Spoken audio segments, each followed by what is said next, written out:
ओम श्री गणेशाय नमः। अथ श्री शिवरक्षास्तोत्रं विनियोगः। ओम अस्य श्री शिवरक्षास्तोत्रमन्त्रस्य याज्ञवल्क्य ऋषिः श्री सदाशिवो देवता अनुष्टुप् छन्दः श्री सदाशिव प्रीत्यर्थं शिवरक्षास्तोत्र जपे विनियोगः। चरितं देवदेवस्य महादेवस्य पावनम्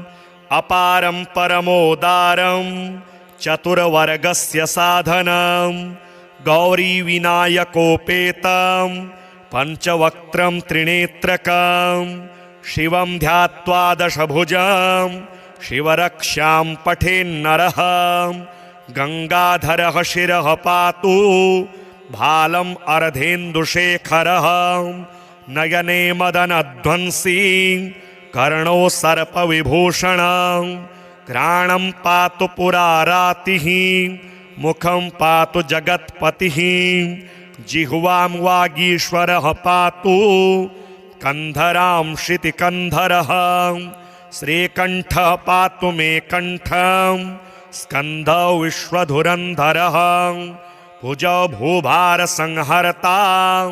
करौ पातु पिनाकधृकं हृदयं शंकरः पातु जठरं गिरिजापतिः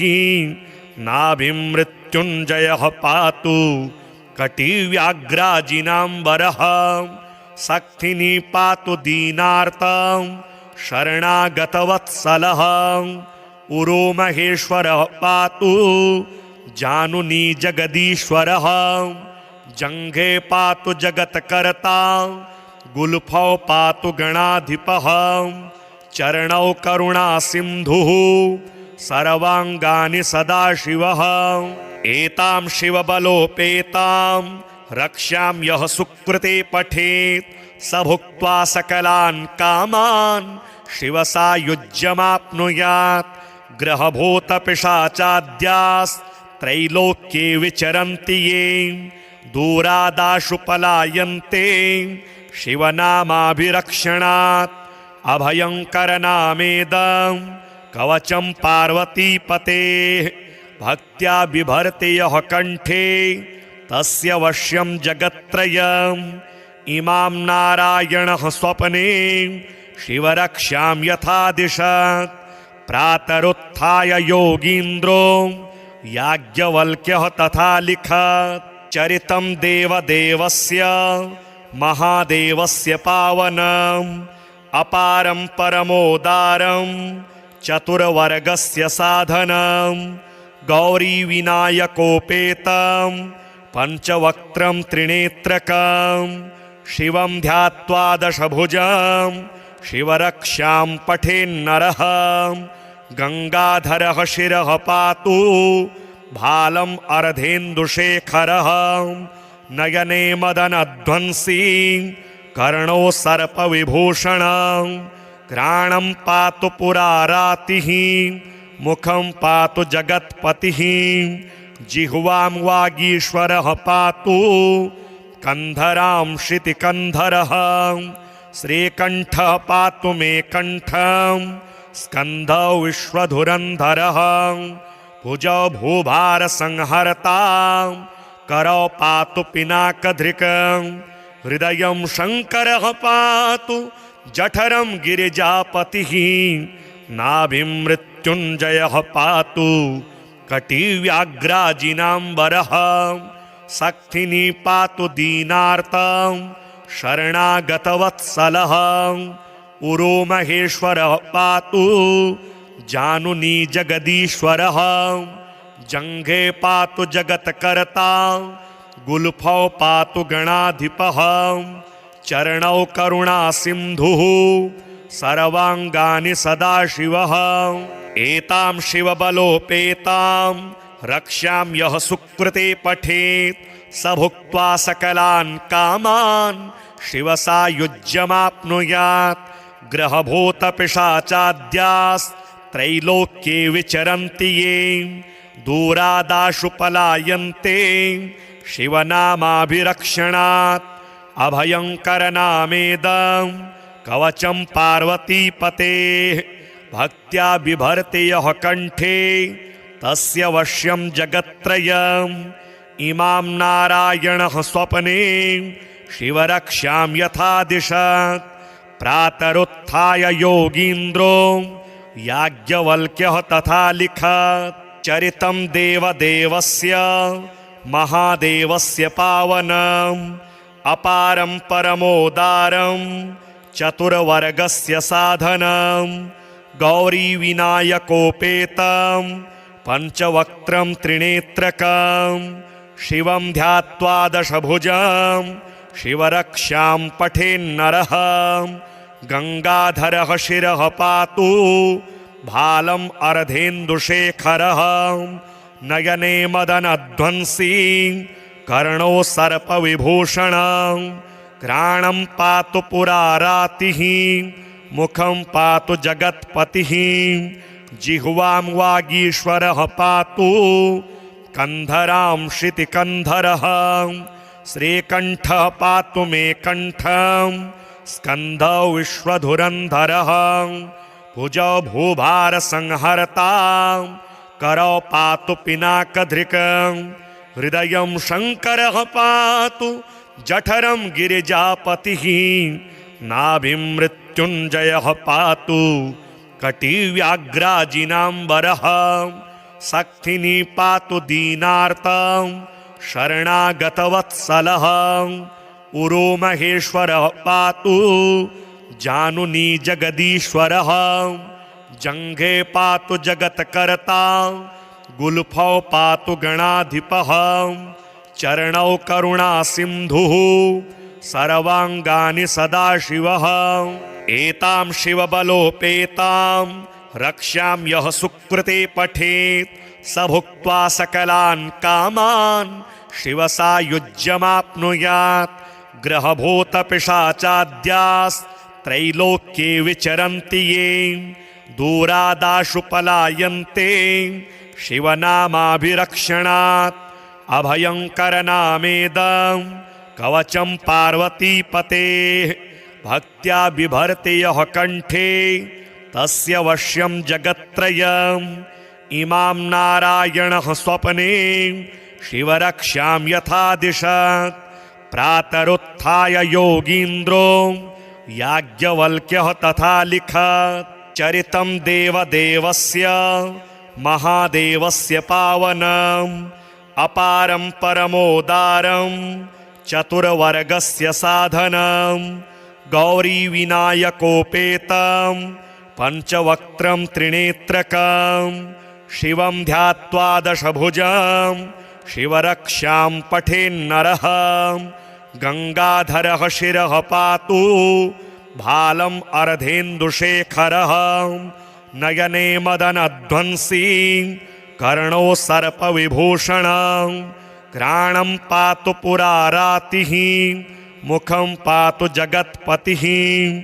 जिह्वां वागीश्वरः पातु कन्धरां श्रुतिकन्धरः श्रीकण्ठः पातु मे कण्ठं स्कन्धौ विश्वधुरन्धरः भुजौ भूभारसंहर्ता करौ पातु पिनाकधृकं हृदयं शङ्करः पातु जठरं गिरिजापतिः नाभिं मृत्युञ्जयः पातु कटिव्याघ्राजिनाम्बरः शक्तिनी पातु दीनार्तं शरणागतवत्सलः उरोमहेश्वरः पातु जानुनी जगदीश्वरः जङ्घे पातु जगत्कर्ता गुल्फौ पातु गणाधिपः चरणौ करुणासिन्धुः सर्वाङ्गानि सदाशिवः एतां शिवबलोपेतां रक्ष्यां यः सुकृते पठेत् स भुक्त्वा सकलान् कामान् शिवसायुज्यमाप्नुयात् ग्रहभूतपिशाचाद्यास्त्रैलोक्ये विचरन्ति ये दूरादाशु पलायन्ते शिवनामाभिरक्षणात् अभयङ्करनामेदं कवचं पार्वतीपतेः भक्त्या बिभर्ति यः कण्ठे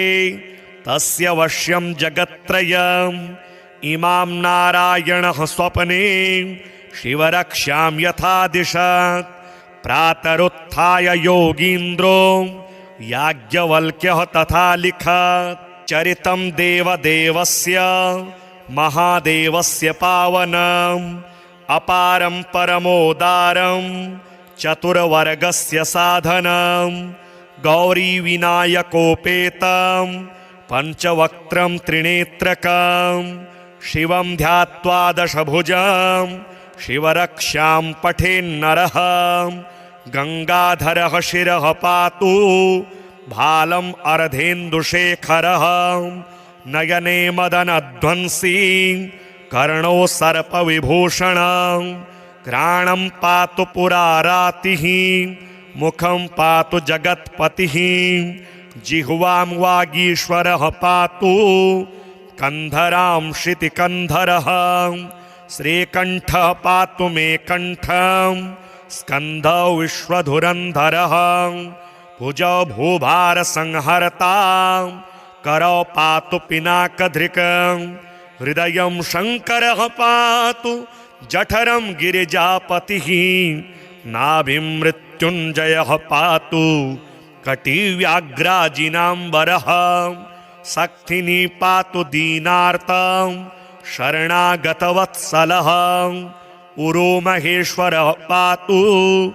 जानुनी जगदीश्वरः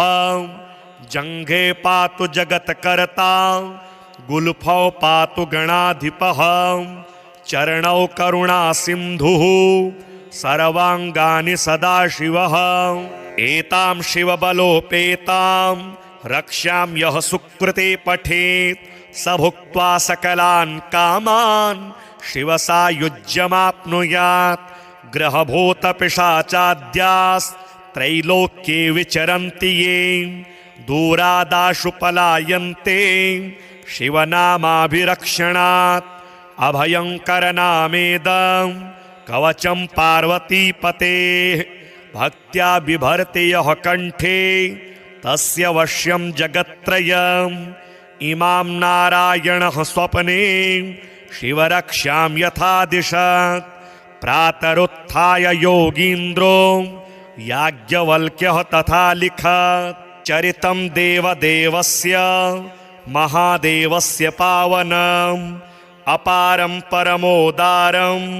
चतुर्वर्गस्य साधनम् गौरीविनायकोपेतं पञ्चवक्त्रं त्रिनेत्रकं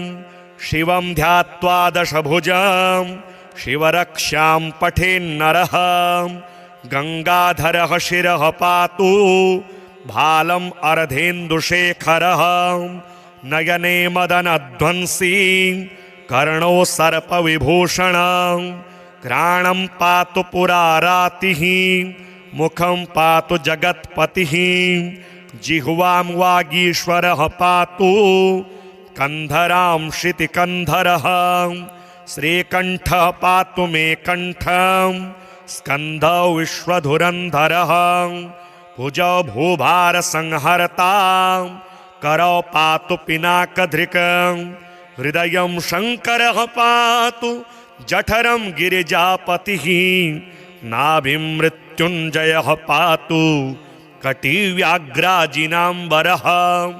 शक्तिनी पातु दीनार्तं शरणागतवत्सलः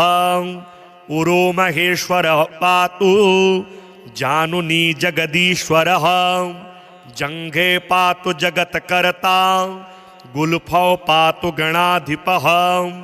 चरणौ करुणासिन्धुः सर्वाङ्गानि सदाशिवः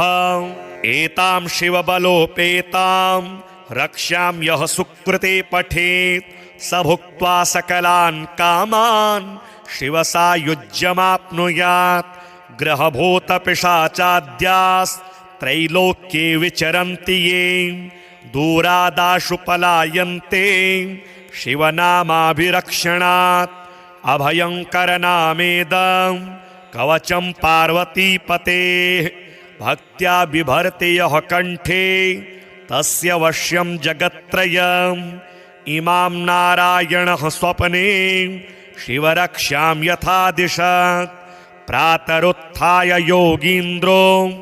याज्ञवल्क्यः तथा लिखत् चरितं देवदेवस्य महादेवस्य पावनम् अपारं परमोदारं चतुर्वर्गस्य साधनं गौरीविनायकोपेतं पञ्चवक्त्रं त्रिनेत्रकं शिवं ध्यात्वा दशभुजं शिवरक्ष्यां पठेन्नरः गंगाधरः शिरः पातु भालम् अर्धेन्दुशेखरः नयने मदनध्वंसी कर्णो सर्पविभूषणं घ्राणं पातु पुरारातिः मुखं पातु जगत्पतिः जिह्वां वागीश्वरः पातु कंधरां श्रुतिकन्धरः श्रीकण्ठः पातु मे कण्ठं स्कन्धौ विश्वधुरन्धरः भुजौ भूभारसंहर्ता करौ पातु पिनाकधृकं हृदयं शङ्करः पातु जठरं गिरिजापतिः नाभिं मृत्युञ्जयः पातु कटिव्याघ्राजिनाम्बरः शक्तिनी पातु दीनार्तं शरणागतवत्सलः उरो महेश्वरः पातु जानुनी जगदीश्वरः जङ्घे पातु जगत्कर्ता गुल्फौ पातु गणाधिपः चरणौ करुणासिन्धुः सर्वाङ्गानि सदाशिवः एतां शिवबलोपेतां रक्ष्यां यः सुकृते पठेत् स भुक्त्वा सकलान् कामान् शिवसायुज्यमाप्नुयात् ग्रहभूतपिशाचाद्यास्त्रैलोक्ये विचरन्ति ये दूरादाशु पलायन्ते शिवनामाभिरक्षणात् अभयङ्करनामेदं कवचं पार्वतीपतेः भक्त्या बिभर्ति यः कण्ठे तस्य वश्यं जगत्त्रयम् इमां नारायणः स्वप्ने शिवरक्ष्यां यथा दिशत् प्रातरुत्थाय योगीन्द्रो याज्ञवल्क्यः तथा लिखत् चरितं देवदेवस्य महादेवस्य पावनम् अपारं परमोदारं चतुर्वर्गस्य साधनं गौरीविनायकोपेतं पञ्चवक्त्रं त्रिनेत्रकं शिवं ध्यात्वा दशभुजं शिवरक्ष्यां पठेन्नरः गंगाधरः शिरः पातु भालम् अर्धेन्दुशेखरः नयने मदनध्वंसी कर्णो सर्पविभूषणं घ्राणं पातु पुरारातिः मुखं पातु जगत्पतिः जिह्वां वागीश्वरः पातु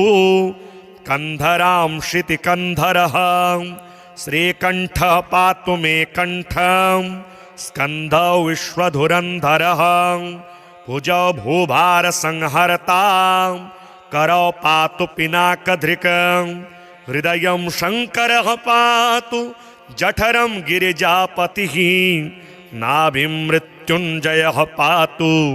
कटिव्याघ्राजिनाम्बरः शक्तिनी पातु दीनार्तं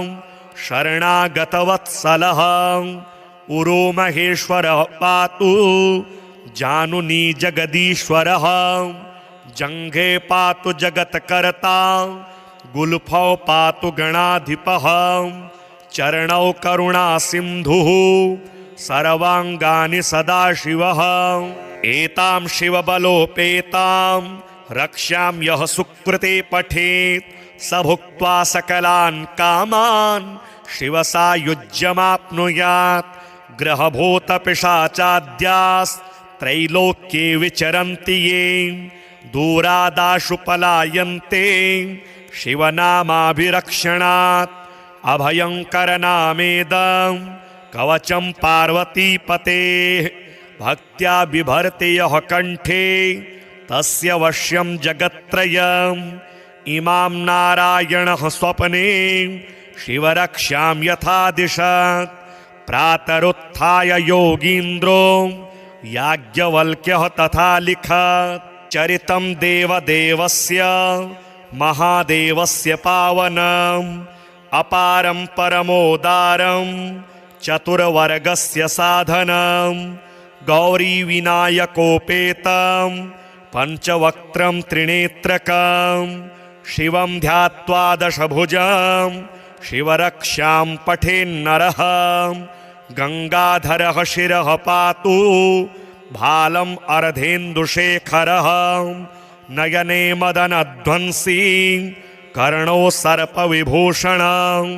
घ्राणं पातु पुरारातिः मुखं पातु जगत्पतिः जिह्वां वागीश्वरः पातु कंधरां श्रुतिकन्धरः श्रीकण्ठः पातु मे कण्ठं स्कन्धौ विश्वधुरन्धरः भुजौ भूभारसंहर्ता करौ पातु पिनाकधृकं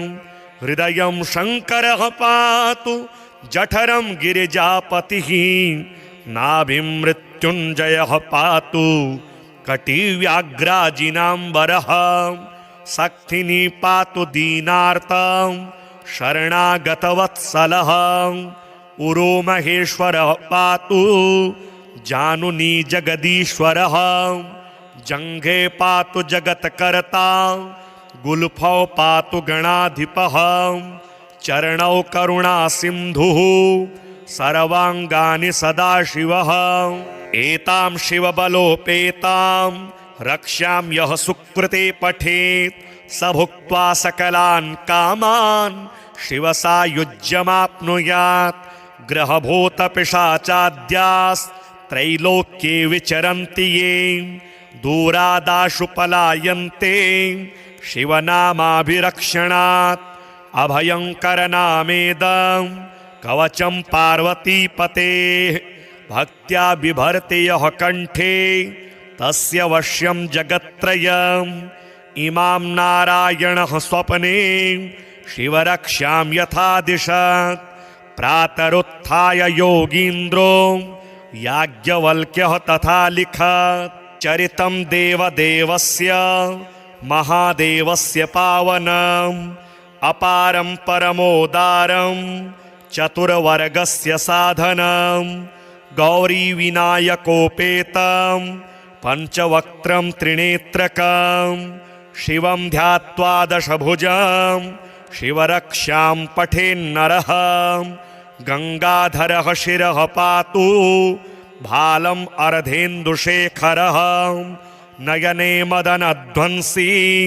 कर्णो सर्पविभूषणं घ्राणं पातु पुरारातिः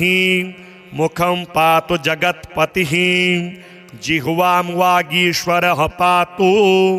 कंधरां श्रुतिकन्धरः श्रीकण्ठः पातु मे कण्ठं स्कन्धौ विश्वधुरन्धरः भुजौ भूभारसंहर्ता करौ पातु पिनाकधृकं हृदयं शङ्करः पातु जठरं गिरिजापतिः नाभिं मृत्युञ्जयः पातु कटिव्याघ्राजिनाम्बरः शक्तिनी पातु दीनार्तं शरणागतवत्सलः उरोमहेश्वरः पातु जानुनी जगदीश्वरः जङ्घे पातु जगत्कर्ता गुल्फौ पातु गणाधिपः चरणौ करुणासिन्धुः सर्वाङ्गानि सदाशिवः एतां शिवबलोपेतां रक्ष्यां यः सुकृते पठेत् स भुक्त्वा सकलान् कामान् शिवसायुज्यमाप्नुयात् ग्रहभूतपिशाचाद्यास्त्रैलोक्ये विचरन्ति ये दूरादाशु पलायन्ते शिवनामाभिरक्षणात् अभयङ्करनामेदं कवचं पार्वतीपतेः भक्त्या बिभर्ति यः कण्ठे तस्य वश्यं जगत्त्रयम् इमां नारायणः स्वप्ने शिवरक्षां यथा दिशत् प्रातरुत्थाय योगीन्द्रो याज्ञवल्क्यः तथा लिखत् चरितं देवदेवस्य महादेवस्य पावनम् अपारं परमोदारं चतुर्वर्गस्य साधनं गौरीविनायकोपेतं पञ्चवक्त्रं त्रिनेत्रकं शिवं ध्यात्वा दशभुजं शिवरक्षां पठेन्नरः गंगाधरः शिरः पातु भालम् अर्धेन्दुशेखरः नयने मदनध्वंसी कर्णो सर्पविभूषणं घ्राणं पातु पुरारातिः मुखं पातु जगत्पतिः जिह्वां वागीश्वरः पातु कंधरां श्रुतिकंधरः श्रीकण्ठः पातु मे कण्ठं स्कन्धौ विश्वधुरन्धरः भुजौ भूभारसंहर्ता करौ पातु पिनाकधृकं हृदयं शङ्करः पातु जठरं गिरिजापतिः नाभिं मृत्युञ्जयः पातु कटिव्याघ्राजिनाम्बरः शक्तिनी पातु दीनार्तं शरणागतवत्सलः उरो महेश्वरः पातु जानुनी जगदीश्वरः जङ्घे पातु जगत्कर्ता गुल्फौ पातु गणाधिपः चरणौ करुणासिन्धुः सर्वाङ्गानि सदाशिवः एतां शिवबलोपेतां रक्ष्यां यः सुकृते पठेत् स भुक्त्वा सकलान् कामान् शिवसायुज्यमाप्नुयात् ग्रहभूतपिशाचाद्यास्त्रैलोक्ये विचरन्ति ये दूरादाशु पलायन्ते शिवनामाभिरक्षणात् अभयङ्करनामेदं कवचं पार्वतीपतेः भक्त्या बिभर्ति यः कण्ठे तस्य वश्यं जगत्त्रयम् इमां नारायणः स्वप्ने शिवरक्षां यथा दिशत् प्रातरुत्थाय योगीन्द्रो याज्ञवल्क्यः तथा लिखत् चरितं देवदेवस्य महादेवस्य पावनम् अपारं परमोदारं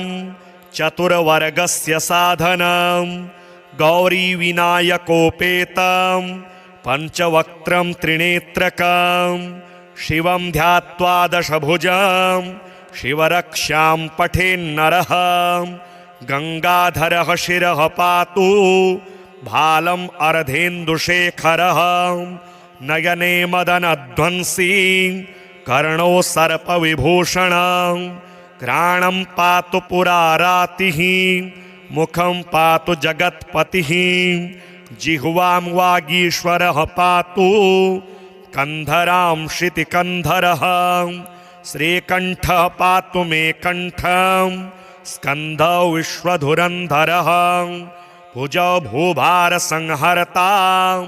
करौ पातु पिनाकधृकं हृदयं शङ्करः पातु जठरं गिरिजापतिः नाभिं मृत्युञ्जयः पातु कटिव्याघ्राजिनाम्बरः शक्तिनी पातु दीनार्तं शरणागतवत्सलः उरो महेश्वरः पातु जानुनी जगदीश्वरः जङ्घे पातु जगत्कर्ता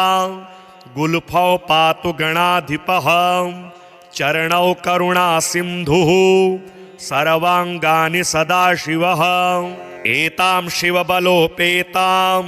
रक्ष्यां यः सुकृते पठेत् स भुक्त्वा सकलान् कामान् शिवसायुज्यमाप्नुयात्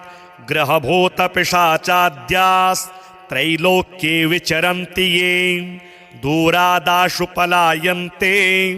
शिवनामाभिरक्षणात् अभयङ्करनामेदं कवचं पार्वतीपतेः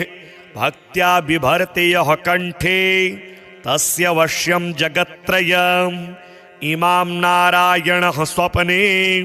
शिवरक्षां यथा दिशत् प्रातरुत्थाय योगीन्द्रो याज्ञवल्क्यः तथा लिखत् चरितं देवदेवस्य महादेवस्य पावनम् अपारं परमोदारं चतुर्वर्गस्य साधनं गौरीविनायकोपेतं पञ्चवक्त्रं त्रिनेत्रकं शिवं ध्यात्वा दशभुजं शिवरक्षां पठेन्नरः गंगाधरः शिरः पातु भालम् अर्धेन्दुशेखरः नयने मदनध्वंसी कर्णो सर्पविभूषणं घ्राणं पातु पुरारातिः मुखं पातु जगत्पतिः जिह्वां वागीश्वरः पातु कंधरां श्रुतिकंधरः श्रीकण्ठः पातु मे कण्ठं स्कन्धौ विश्वधुरन्धरः भुजौ भूभारसंहर्ता करौ पातु पिनाकधृकं हृदयं शङ्करः पातु जठरं गिरिजापतिः नाभिं मृत्युञ्जयः पातु कटिव्याघ्राजिनाम्बरः शक्तिनी पातु दीनार्तं शरणागतवत्सलः उरो महेश्वरः पातु जानुनी जगदीश्वरः जङ्घे पातु जगत्कर्ता गुल्फौ पातु गणाधिपः चरणौ करुणासिन्धुः सर्वाङ्गानि सदाशिवः एतां शिवबलोपेतां रक्ष्यां यः सुकृते पठेत् स भुक्त्वा सकलान् कामान् शिवसायुज्यमाप्नुयात् ग्रहभूतपिशाचाद्यास्त्रैलोक्ये विचरन्ति ये दूरादाशु पलायन्ते शिवनामाभिरक्षणात् अभयङ्करनामेदं कवचं पार्वतीपतेः भक्त्या बिभर्ति यः कण्ठे तस्य वश्यं जगत्त्रयम् इमां नारायणः स्वप्ने शिवरक्षां यथा दिशत् प्रातरुत्थाय योगीन्द्रो याज्ञवल्क्यः तथा लिखत् चरितं देवदेवस्य महादेवस्य पावनम् अपारं परमोदारं चतुर्वर्गस्य साधनं गौरीविनायकोपेतं पञ्चवक्त्रं त्रिनेत्रकं शिवं ध्यात्वा दशभुजं शिवरक्षां पठेन्नरः गंगाधरः शिरः पातु भालम् अर्धेन्दुशेखरः नयने मदनध्वंसी कर्णो सर्पविभूषणं घ्राणं पातु पुरारातिः मुखं पातु जगत्पतिः जिह्वां वागीश्वरः पातु कंधरां श्रुतिकंधरः श्रीकण्ठः पातु मे कण्ठं स्कन्धौ विश्वधुरन्धरः भुजौ भूभारसंहर्ता करौ पातु पिनाकधृकं हृदयं शङ्करः पातु जठरं गिरिजापतिः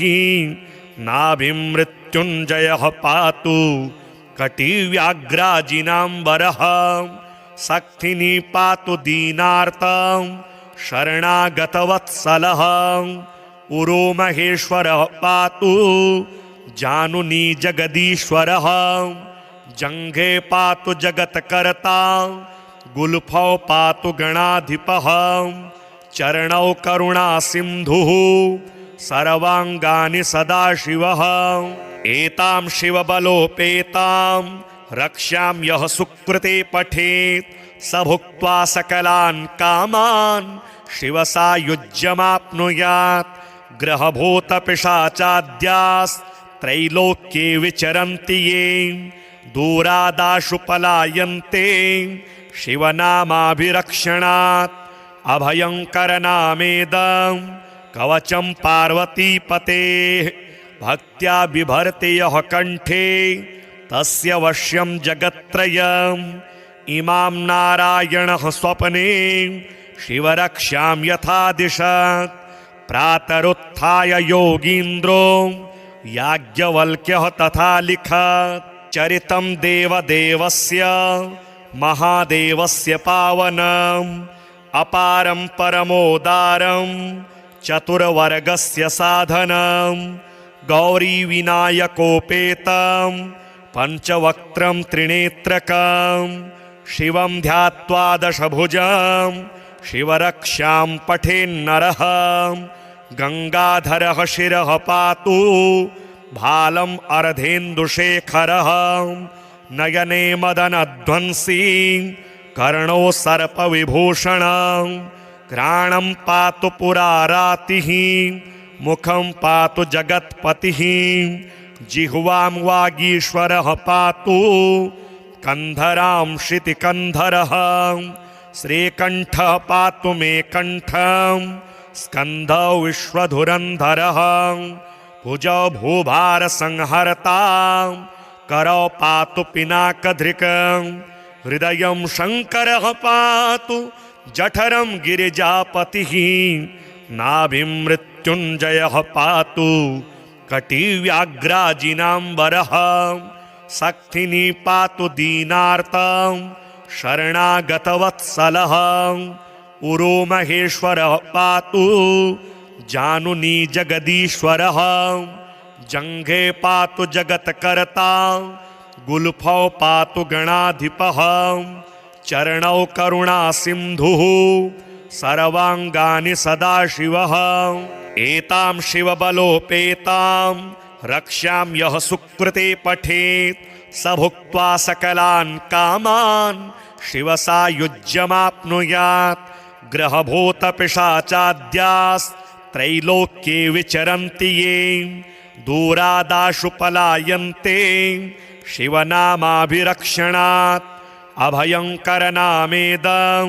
कवचं पार्वतीपतेः भक्त्या बिभर्ति यः कण्ठे तस्य वश्यं जगत्त्रयम् इमां नारायणः स्वप्ने शिवरक्षां यथा दिशत् प्रातरुत्थाय योगीन्द्रो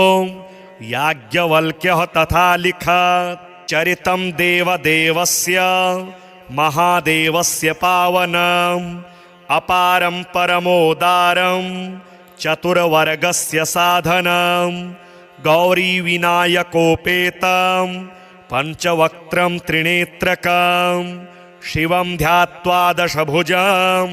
शिवरक्षां पठेन्नरः गंगाधरः शिरः पातु भालम् अर्धेन्दुशेखरः नयने मदनध्वंसी कर्णो सर्पविभूषणं घ्राणं पातु पुरारातिः मुखं पातु जगत्पतिः जिह्वां वागीश्वरः पातु कंधरां श्रुतिकंधरः श्रीकण्ठः पातु मे कण्ठं स्कन्धौ विश्वधुरन्धरः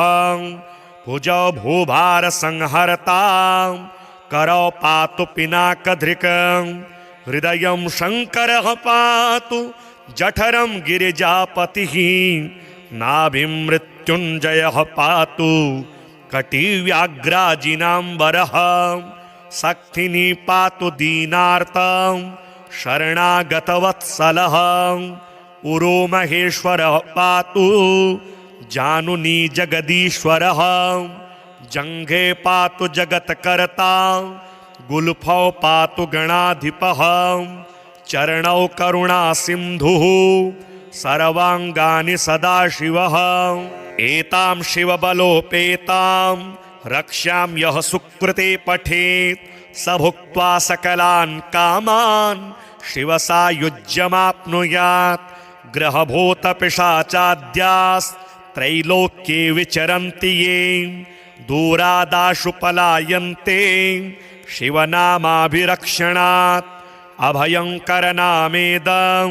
कवचं पार्वतीपतेः भक्त्या बिभर्ति यः कण्ठे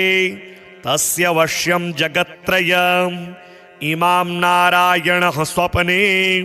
शिवरक्षां यथा दिशत् प्रातरुत्थाय योगीन्द्रो याज्ञवल्क्यः तथा लिखत् चरितं देवदेवस्य महादेवस्य पावनम् अपारं परमोदारं चतुर्वर्गस्य साधनं गौरीविनायकोपेतं पञ्चवक्त्रं त्रिनेत्रकं शिवं ध्यात्वा दशभुजं शिवरक्षां पठेन्नरः गंगाधरः शिरः पातु भालम् अर्धेन्दुशेखरः नयने मदनध्वंसी कर्णो सर्पविभूषणं घ्राणं पातु पुरारातिः मुखं पातु जगत्पतिः जिह्वां वागीश्वरः पातु कंधरां श्रुतिकंधरः श्रीकंठः पातु मे कंठं स्कंधौ विश्वधुरंधरः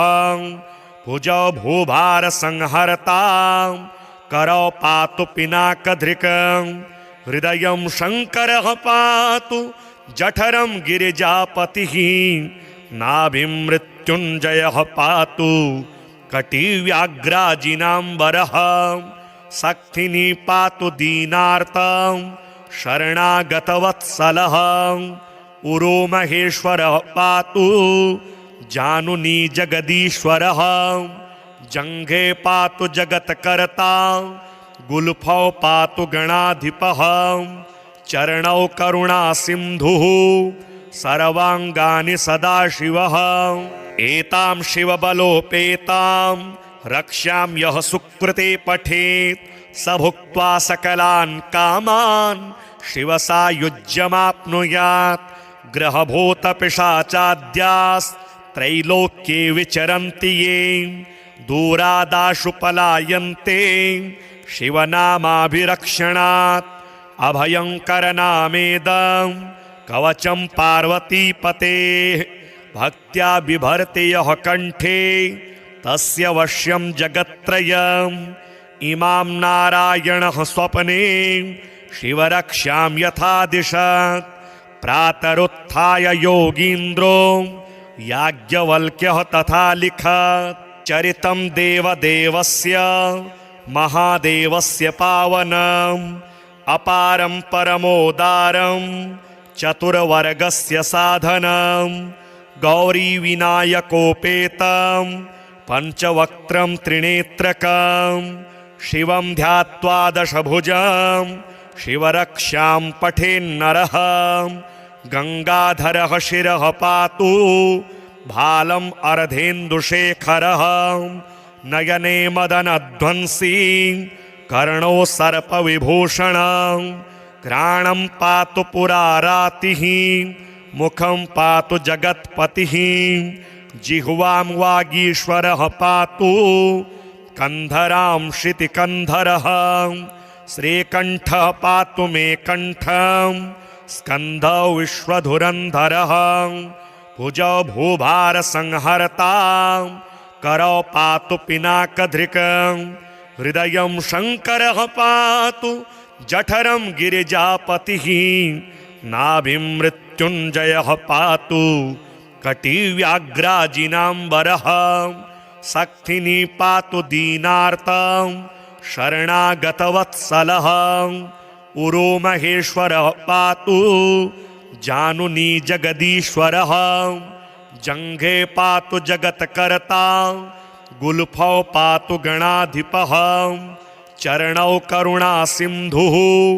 सर्वांगानि सदाशिवः एतां शिवबलोपेतां रक्ष्यां यः सुकृते पठेत् स भुक्त्वा सकलान् कामान् शिवसायुज्यमाप्नुयात्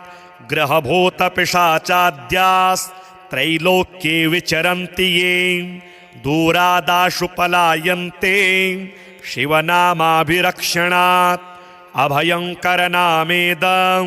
कवचं पार्वतीपतेः भक्त्या बिभर्ति यः कंठे तस्य वश्यं जगत्त्रयम् इमां नारायणः स्वप्ने शिवरक्षां यथा दिशत् प्रातरुत्थाय योगीन्द्रो याज्ञवल्क्यः तथा लिखत्